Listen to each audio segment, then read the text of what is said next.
Thank you, Laura. Dear guests, welcome to Georgia. Welcome to Georgian Parliament. We are delighted to host the OGP Global Summit this year in Tbilisi. This is our privilege and hope that you will enjoy your stay for a couple of days in our country. Well, indeed, as Laura mentioned, well, first of all, thank you very much for this kind introduction. And as we are talking about transparency and accountability of the state institutions and parliamentary, specifically, I should start by saying that my very first professional experience actually was being a watchdog on accessing the public information. So very first thing that I have done after the college was working as a monitor, following whether the state institutions disclose the information that they are obliged to disclose. And the Freedom of Information Act was probably one of the first laws that I've learned by heart. And so I'm truly honored to be on the other side of the aisle right now and having the opportunity to contribute to transparency and accountability of the parliament as an institution from this capacity. And I think that indeed many things have been done, but a lot of challenges remain, and I think that we should discuss all of them. And I definitely agree what Laura said, and also other panelists mentioned this morning, that politicians and parliament and political parties face increasing issue of distrust. And this is unfortunately a global trend. This is what we face, that more and more citizens are skeptical about what politicians do and what the contribution of the politicians in development of the countries is. And this is not only in Georgia, this is everywhere. Everywhere I'm meeting my colleagues, everywhere we have discussions, this is what comes up in every discussion. And how can we counter that, and how can we argue against, or how can we prove that politicians are not there for themselves but are there for the actual job that they have been hired for, is to ensure more transparency, more participation, and more accountability of the institutions. And that's why the OGP principles are vitally important, and respecting and following the OGP principles is important. It is not because it's an international trend, it's not because it is liked by international stakeholders, but because we need our citizens to have trust in us and to be sure that we serve them and we do not serve our own interests. And these issues matter indeed. As for the Georgian regulations, as for the practice that we have, there are a number of good issues, good standards that we have, but there are some challenges that we still face. Well, first of all, I should say that we have, I would say, quite a good law on conflict of interests. And that law obliges every single parliamentarian to be, and also we have constitutional regulations on that.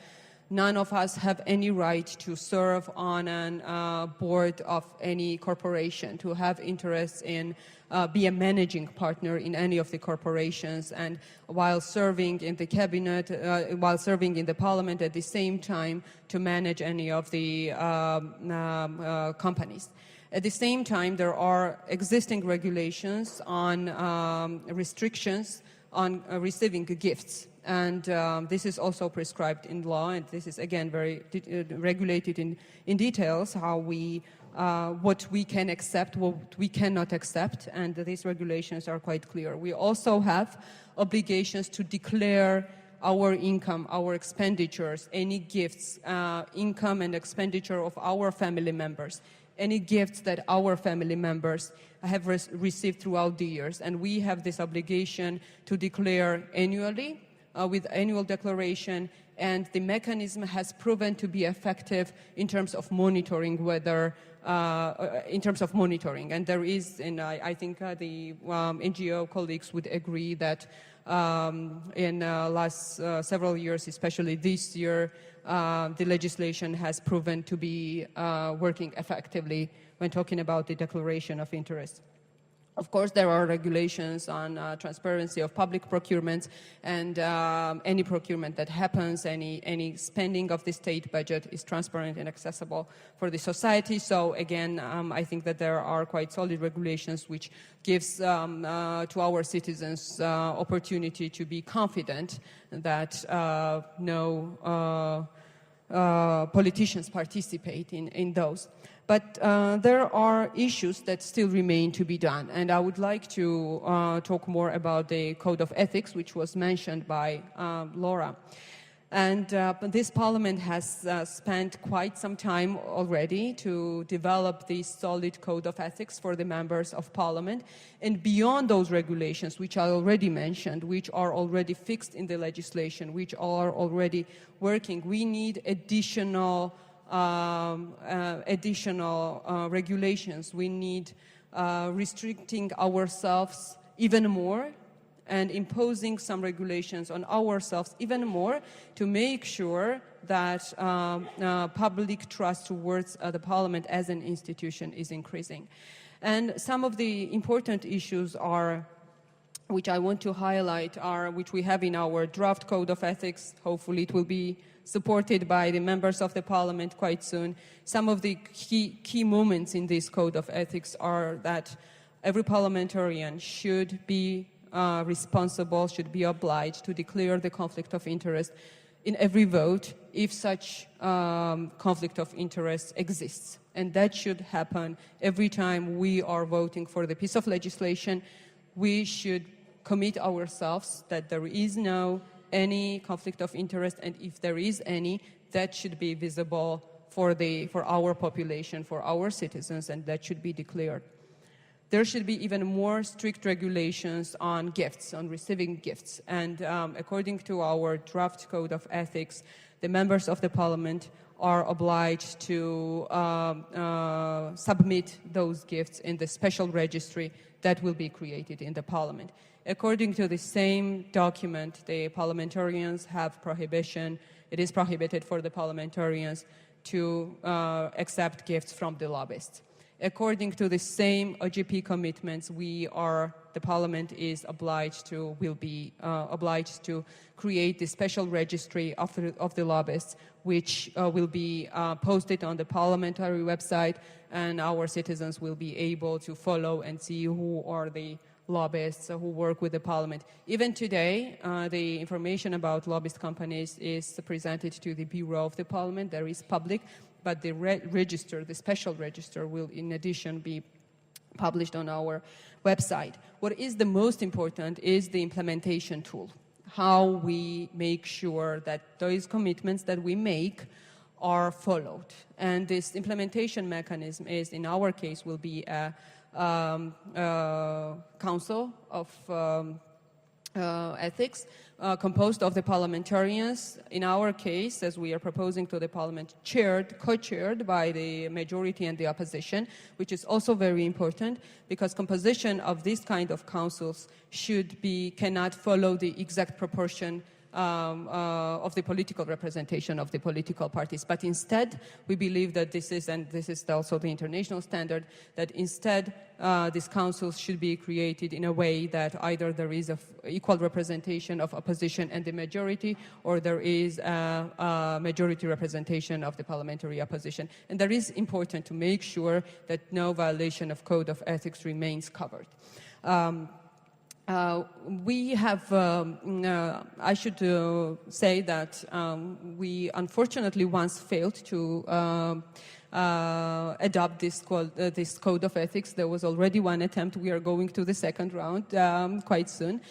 And the main argument by the colleagues mentioned here was that there is a feeling among the members that in certain areas there is a conflict between the freedom of expression and the regulations proposed by the Code of Ethics. And that a line where the standards of ethical standards stand and where the freedom of expression gives the opportunity to the members of Parliament to express themselves freely is quite blurry. And we are now going through additional consultations to make sure that on one hand, members do not have feeling that their right to freely express themselves is anyhow limited, but at the same time make sure that we express ourselves and we deliver our opinions in a way that it is ethical and it is not discriminatory and it does not make certain minorities, for example, feel bad. And this is important. So we are continuing, of course, these challenges are there. There isn't this discussion and arguments whether freedom of expression and the ethical rules are in conflict and where the line is. So this is, I would say, this is the key conversation that we have right now. But I'm very optimistic. I think that with the additional efforts, colleagues will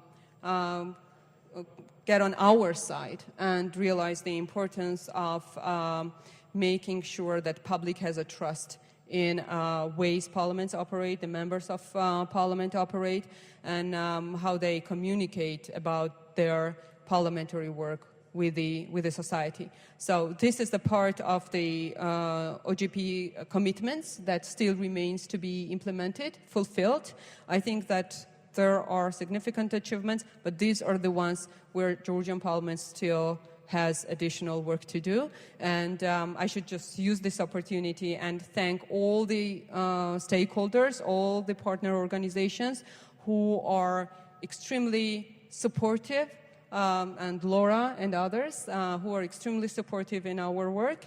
And we appreciate this support, and I think that jointly together we can get to even higher standards on ethics, on accountability and transparency in Georgian parliament, which hopefully will lead to the increased public trust in a parliament as an institution, which is vitally important. Thank you so much.